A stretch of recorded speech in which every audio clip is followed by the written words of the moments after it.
What's up, guys? Welcome back to Delco Airsoft. My name is Tom, and today we're going to be going over my U.S. Army General Infantry uniform. Alright, so to start out, we're going to go over the guns that I use. This right here is the G&G M1 Grand. I actually didn't get to use it yet, and I'm really looking forward to it. My friends and I are going to a Battle of the Bulge themed event in about a week on December 2nd. So that's when I'm going to get the chance to use my G&G M1 Grand for the first time. Next we're going to go over the two Thompsons that I have. Both of them are kind of custom, and I say kind of because I kind of interchange the parts a little bit on both of them. Now this one is a Tokyo Mirai Thompson, and I actually screwed on the 1928 style ribbed barrel and put a flat handguard underneath it instead of having the foregrip. Unfortunately, it doesn't have the top bolt like a real 1928 Thompson, but it is missing the stock, which is pretty cool. When I use this, I do interchange it out with the other one. This is my 45 Style Thompson, and this one has the Tokyo Mirai handguard and the stock on it. But the motor and the internals of the gun, I believe, are Cyma. They came from the 28 Style Thompson, and I thought that they worked better because on the Tokyo Mirai version, the single fire is actually 2-round burst. It really irritated me, and it was just very annoying. I was playing a single fire event, and I felt like I was cheating, and I didn't feel like getting yelled at by the refs, so I just switched it out. They're both pretty good. They have a decent fire rate. You know, they're fairly accurate, but they don't shoot that far. The range is kind of shabby on them. There's definitely better guns that you could use. Next up is my S&T grease gun. This thing functions better than both of the Thompsons, and I think it's a lot cooler aesthetically as well. And finally, this is my Matrix BAR. Now, this thing is just completely broken. It does not work anymore, and the magazine is even just an empty shell. So this thing is completely out of commission. I do not recommend buying one of these. The mags never fed properly. When it did work, it was kind of cool, but it would still not feed very well. So it's basically a piece of crap. It's a trophy gun in my collection now. It just looks cool. Alright, so now we're going to go over my uniform. We're going to start with the helmet. This is an M1 style helmet, and I believe mine is late war because it has a notch right on the back side of it. And the serial number underneath the front brim, it seems like it says 300. It could either be 300 or 1300. And either way, 0 to 1300 means that it was produced from 1941 to 1945. So, I know it's not an early war helmet because of the notch on the back side. So it's probably late war. But it is a real M1 helmet. If it was post-war, I really wouldn't be upset. It's very heavy, and I love it. I usually do have to wear the chin strap because the liner is kind of large inside. If I got a different liner, it would definitely fit better. So that's something to keep in mind if you're looking to buy an M1 helmet. Next, we're going to go over my shirt and my pants.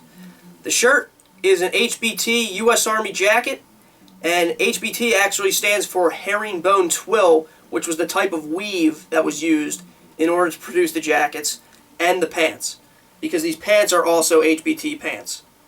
They're very comfortable. They're made of cotton, so when you're out in a hot environment, they're very good at wicking away sweat. It's not like wearing wool. They're very comfortable. I can wear long sleeves in the middle of the summer. I have no problem. These also come in handy for doing early war Vietnam, or just Vietnam in general if you don't really care about authenticity. I often do Vietnam outfits with these on just because they're a similar green color. They're a little bit darker than the lighter Vietnam uniforms. But when you're holding an M16 and you take the netting off your helmet, it does look like Vietnam, and it's pretty fun to do if you just don't really care, if you're just trying to have some fun like I do. Alright, next we're going to go over my suspenders. These are M1936 replica field suspenders. Now, I got these at atthefront.com along with this U.S. Army flashlight. These are very good for holding up your field belt. So that's what we're going to talk about next. On my right hand side here I have a US 45 pistol holster. That's where I keep my Elite Force 1911.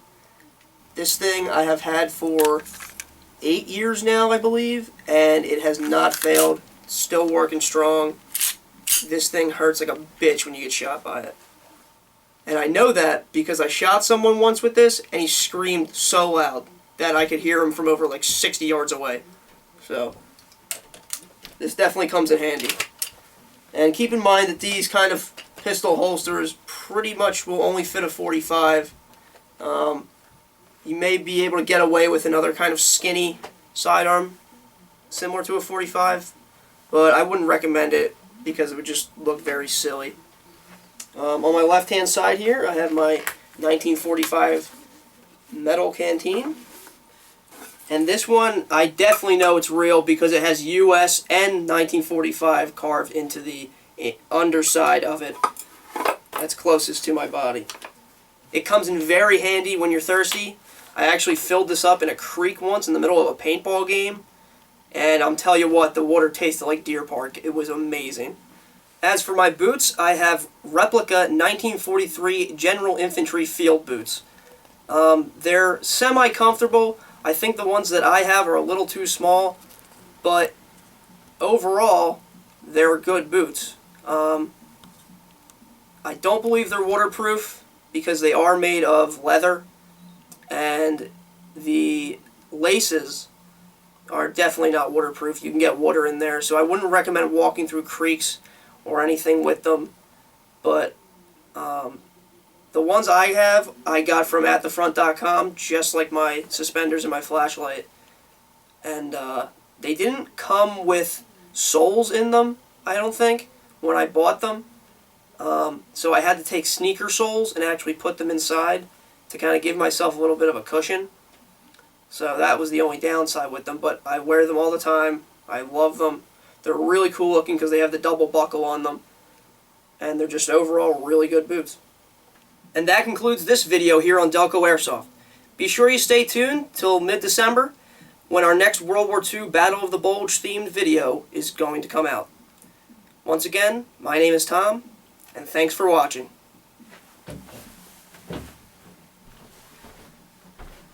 Oh yeah, and while I'm at it, I just want to say thank you to all the new subscribers out there. We're currently sitting at 3,322. Which is insane. I would have never thought that I'd get that many subscribers. I can remember when I had like 20 and I thought that was cool. So thanks to all of you guys. It's a big shout out. Also, how insane that I have 381,000 views on that Operation Blood Diamond video. That's crazy. Why do that many people even like care that I made that video? Anyway, thanks for watching, guys. Stay tuned.